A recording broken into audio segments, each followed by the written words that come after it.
Hello everyone, మనకి central government నుంచి constable jobs అయితే రిలీజ్ అయ్యాయన్నమాట. సో ఈ అప్లికేషన్ చేసుకోవడానికి మీకు కేవలం 10th పాస్ అయి ఉంటే చాలు. ప్రతి ఒక్కళ్ళు కూడా అప్లికేషన్ అనేది పెట్టుకోవచ్చు. ఏదర్ మేల్ ఫీమేల్ క్యాండిడేట్స్ ఇద్దరు కూడా అప్లై చేసుకోవచ్చు అనమాట. ఆల్ ఓవర్ ఇండియాలో మీరు ఎక్కడున్నా కానీ మీకు ఈ క్వాలిఫికేషన్ అనేది ఉంటే మీరు ఈ అప్లికేషన్ అనేది పెట్టుకోవచ్చు. సో అప్లికేషన్ ప్రాసెస్ అదంతా కూడా ఈ వీడియోలో అయితే చెప్పడానికి ట్రై చేస్తాను. వీడియో ఎండ్ వరకు చూడడానికి ట్రై చేయండి గైస్. అలాగే వీడియోని అయితే లైక్ చేయండి. సో ఈ నోటిఫికేషన్ వచ్చేసరికి మనకి ఐటీబీపీ నుంచి రిలీజ్ అయిందనమాట. ఐటీబీపీ అంటే Indo Tibetan border police force నుంచి. సో ఇందులో వచ్చేసరికి నాట్ ఓన్లీ కానిస్టేబుల్, సో మనకు వచ్చేసరికి ఎస్ఐ పోస్టులు కూడా ఉన్నాయన్నమాట, సబ్ ఇన్స్పెక్టర్ పోస్టులు. సో ఈ కానిస్టేబుల్ పోస్ట్కి వచ్చేసరికి 10th పాస్ క్వాలిఫికేషన్ ఉన్న వాళ్ళు అందరూ కూడా అప్లై చేసుకోవచ్చు. సబ్ ఇన్స్పెక్టర్ ఎస్ఐకి అప్లై చేయాలంటే మీకు వచ్చేసరికి ఎన్ని డిగ్రీ క్వాలిఫికేషన్, బీటెక్ కానీ, సో బీఎస్సీ, బీకామ్ ఇలా చదివిన వాళ్ళందరూ కూడా అప్లై చేసుకోవచ్చు అనమాట ఎస్ఐ పోస్టులకి. సో కానిస్టేబుల్కి మనకి ఓన్లీ 10th పాస్ ఉంటే సరిపోతుంది. మనకు వచ్చేసరికి ఇప్పుడు so group B and group C ఈ 2 పోస్టులు అయితే రిలీజ్ అయ్యాయి. సెంట్రల్ గవర్నమెంట్ జాబ్ గైస్, మంచి ఆపర్చునిటీ, అసలు మిస్ చేసుకోకండి. సో ఈ యొక్క పర్టికులర్ ఆపర్చునిటీని వచ్చేసరికి అప్లికేషన్ ఫీజు అవన్నీ కూడా చెక్ చేద్దాం. అప్లికేషన్ ఫీజు వచ్చేసరికి మనకి అన్రిజర్వ్డ్ ఓబీసీ అండ్ ఈడబ్ల్యూఎస్ క్యాండిడేట్స్కి 200 రూపీస్ అయితే ఉంటుందన్నమాట. అండ్ హెడ్ కానిస్టేబుల్కి వచ్చేసరికి మీకు 100 రూపీస్ అయితే ఉంటుంది. అంటే ఫస్ట్ వచ్చేసరికి సబ్ ఇన్స్పెక్టర్కి 200 రూపీస్, కానిస్టేబుల్కి హెడ్ కానిస్టేబుల్కి మనకి 100 రూపీస్ అయితే అప్లికేషన్ ఫీజు అయితే ఉంటుందన్నమాట. So for candidates belong to schedule caste, SC ST వాళ్ళకి, ఎక్స్ సర్వీస్ మెన్ ఫీమేల్ క్యాండిడేట్స్కి ఎలాంటి అప్లికేషన్ ఫీజు కూడా లేదనమాట. వాళ్ళు అప్లికేషన్ ఫీజు లేకుండా సో ఫ్రీగానే అప్లికేషన్ అనేది ఆన్లైన్లో సబ్మిట్ చేసుకోవచ్చు. సో పేమెంట్ మోడ్ వచ్చేసరికి ఆన్లైన్లో అయితే సబ్మిట్ చేయాల్సి ఉంటుందన్నమాట. అప్లికేషన్ ఇంపార్టెంట్ డేట్స్ గమనించినట్లయితే సో ఇక్కడ వచ్చేసరికి మనకు ఆల్రెడీ 15th నవంబర్ నుంచి ఆల్రెడీ అప్లికేషన్ అనేది స్టార్ట్ అయిపోయింది. మనం అప్ టు 14th డిసెంబర్ వరకు అయితే, డిసెంబర్ 14th మిడ్ నైట్ వరకు మనం అప్లికేషన్ అనేది పెట్టుకోవచ్చు. సో లాస్ట్ డేట్ వరకు అయితే వెయిట్ చేయకండి ఫ్రెండ్స్, ముందే ఇంకా చాలా టైం ఉంది కాబట్టి మనకి. సో ముందే అయితే ఇంకా 24 days అయితే మనకు టైం ఉంది. సో ముందే అప్లికేషన్ చేసుకోవడానికి ట్రై చేయండి.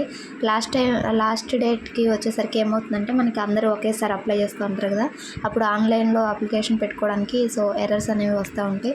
సో ముందే అయితే అప్లై చేసుకోవడానికి ట్రై చేయండి. మీ దగ్గరలో ఉన్న నెట్ సెంటర్లో కూడా అప్లై చేసుకోవచ్చు, లేదంటే మీ మొబైల్లోనే మీరు ఎలాంటి ఫీజు లేకుండా అప్లై చేసుకోవచ్చు అనమాట. సో ఫీమేల్ క్యాండిడేట్స్కి మంచి ఆపర్చునిటీ, ఎలాంటి అప్లికేషన్ ఫీజు కూడా లేదనమాట. సో మేల్ క్యాండిడేట్స్కి అయితే ఓన్లీ 100 రూపీస్, అది కూడా మనకి సో కానిస్టేబుల్ పోస్ట్కి. ఎస్ఐ అప్లై చేయాలంటే మీకు ఓన్లీ 200 రూపీస్ అయితే సరిపోతుంది అనమాట.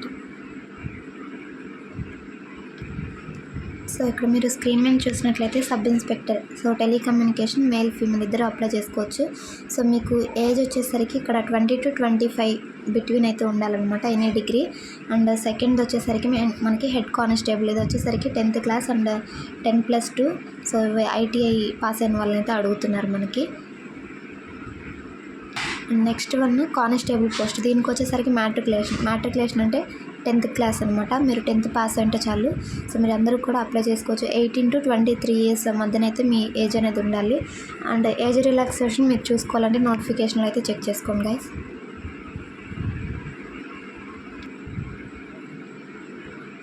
అప్లికేషన్ ప్రాసెస్ వచ్చేసరికి మీకు డిస్క్రిప్షన్లో డైరెక్ట్ అప్లై లింక్ అయితే ఇస్తాను. సో ఇచ్చిన తర్వాత ఇక్కడ మనకి లాగిన్ అన్ని అండ్ అదేవిధంగా న్యూ యూజర్ రిజిస్ట్రేషన్ అని టాప్ రైట్ కార్నర్లో అయితే ఉంటాయన్నమాట. సో ఆల్రెడీ మీరు ప్రీవియస్ ఈ ఐటీబీపీలో అప్లికేషన్ చేసుకుని ఉంటే సో మీ క్రెడెన్షియల్స్తో లాగిన్ అవ్వచ్చు. సో లేదు ఫస్ట్ టైం అప్లై చేస్తున్నాం అనుకుంటే మీరు ఇక్కడ న్యూ రిజిస్ట్రేషన్ ఉంది కదా, న్యూ యూజర్ రిజిస్ట్రేషన్, సో ఇది క్లిక్ చేసి అప్లికేషన్ ఫామ్ అయితే ఫిల్అప్ చేయాల్సి ఉంటుంది అనమాట. సో అది కూడా ఇప్పుడు క్లిక్ చేసి చూస్తాను మీకు ఏం ఆప్షన్స్ వస్తున్నాయి అనేది. So new user login click చేయగానే మనకి ఇలా అప్లికేషన్ సైన్ అప్ ఫామ్ అయితే వస్తుందన్నమాట. సో ఇక్కడ వచ్చేసరికి మీరు సో మీ యొక్క first name and me middle name ఉంటే ఇవ్వచ్చు, సో లేదంటే లాస్ట్ నేమ్ అని ఇచ్చి so me Aadhaar card and 10th class matriculation certificate ఉంది కదా, అందులో ఎలా అయితే ఉందో యాజ్ ఇట్ ఈస్ అలా అయితే ఇవ్వడానికి ట్రై చేయండి కదా. సో ఈ యొక్క అప్లికేషన్కి నెక్స్ట్ మీ ఈమెయిల్ అడ్రస్, ఆ ఈమెయిల్ అడ్రస్ని మళ్ళీ రీఎంటర్ చేయాలన్నమాట. ఒక పాస్వర్డ్, స్ట్రాంగ్ పాస్వర్డ్ని అయితే క్రియేట్ చేసుకోండి. ఆ పాస్వర్డ్ని మళ్ళీ ఇక్కడ సో కన్ఫర్మ్ పాస్వర్డ్ బాక్స్లో అయితే క్లిక్ చేయాలి. తర్వాత మీ డేట్ ఆఫ్ బర్త్, ఇక్కడ మీ 10th క్లాస్ మార్క్ షీట్లో ఏ విధంగా అయితే ఉందో ఆ విధంగా అయితే మీ డేట్ ఆఫ్ బర్త్ని అయితే ఇవ్వడానికి ట్రై చేయండి. సో కంపల్సరీ మీ మ్యాట్రికులేషన్లో ఉన్న డేట్ ఆఫ్ బర్త్ ఇవ్వాలన్నమాట. అవి మ్యాచ్ అవ్వాలి. ఇక్కడ కూడా ఇచ్చారు చూడండి, name and date of birth as per matriculation certificate, these details will not be change later. So ఈ డీటెయిల్స్ వచ్చేసరికి తర్వాత మార్చుకోవడానికి ఉండదని వాళ్ళు డైరెక్ట్గా చెప్పేస్తారు. కాబట్టి మీరు డీటెయిల్స్ అనేవి అప్లికేషన్ ఫిల్ చేసేటప్పుడు చాలా కేర్ఫుల్గా అయితే ఇవ్వడానికి ట్రై చేయండి గైస్. తర్వాత వచ్చేసరికి సెక్యూరిటీ క్వశ్చన్స్ అయితే ఉంటాయి అన్నమాట. సో ఇవి సెక్యూరిటీ క్వశ్చన్స్ ఎందుకంటే మనం మళ్ళీ లాగిన్ అవుతాం కదా, ఒకవేళ మన పాస్వర్డ్ అనేది లేదంటే యూజర్ నేమ్ మర్చిపోయి ఉంటే ఈ సెక్యూరిటీ క్వశ్చన్స్ అనేవి మనకి హెల్ప్ అవుతాయి అన్నమాట. వాటిని మళ్ళీ ఆ పాస్వర్డ్ని అవి రీసెట్ చేసుకోవడానికి ఈ సెక్యూరిటీ క్వశ్చన్స్కి ఆన్సర్ చేస్తేనే మనకి ఎలా చేస్తుంది అనమాట. ఇవి కూడా మస్ట్ అండ్ షుడ్గా ఇచ్చి, సో మీరైతే ఇవి గుర్తుపెట్టుకోవడానికి అయితే ఎక్కడో ఒక చోట రాసుకోవడం కానీ అలా చేయండి, గుర్తుపెట్టుకోవడానికి ట్రై చేయండి. సో యొక్క డీటెయిల్స్ అనేవి. సో ఇక్కడ కూడా అయితే మనకి ఇచ్చారు చూడండి, increase in case you forgot password you need to have. ఒకవేళ మీరు ఈమెయిల్ అడ్రస్ ఇవైతే మర్చిపోయినట్లయితే మీ లాగిన్ క్రెడెన్షియల్స్ అనేవి, సో అవి email address, date of birth, security questions ఇవి ఆన్సర్ చేస్తేనే మీకు రిట్రైవ్ పాస్వర్డ్ చేసుకోవడానికి ఎలా చేస్తామని క్లియర్గా అయితే మెన్షన్ చేశారు. తర్వాత ఇక్కడ క్యాప్చా ఒకటి ఉంది కదా, సో అది ఎంటర్ చేయాలి. ఇక్కడ నాకైతే ఇది చూపిస్తుంది. మీరు అప్లై చేసేటప్పుడు ఇక్కడ వేరే క్యాప్చా చూపించవచ్చు. అక్కడ ఏదైతే చూస్తుందో ఇక్కడ బాక్స్లో అదే ఇక్కడ మనం ఎంటర్ చేయాలన్నమాట. So next submit button click చేయగానే మనకి ఒక రిజిస్ట్రేషన్ నెంబర్తో మనకి మెయిల్కి కూడా మెసేజ్ వస్తుంది అండ్ ఫోన్కి కూడా మెసేజ్ వస్తుంది అనమాట. అందులో ఏ రిజిస్ట్రేషన్ నెంబర్ అయితే ఉందో మనం ఏం పాస్వర్డ్ అయితే పెట్టుకున్నామో అవి ఇక్కడ టాప్లోకి వచ్చిన తర్వాత, సో ఇక్కడ ముందు చూడండి మనకి లాగిన్ అని, ఈ లాగిన్ క్లిక్ చేసి ఆ క్రెడెన్షియల్స్తో లాగిన్ అవ్వండి గైస్.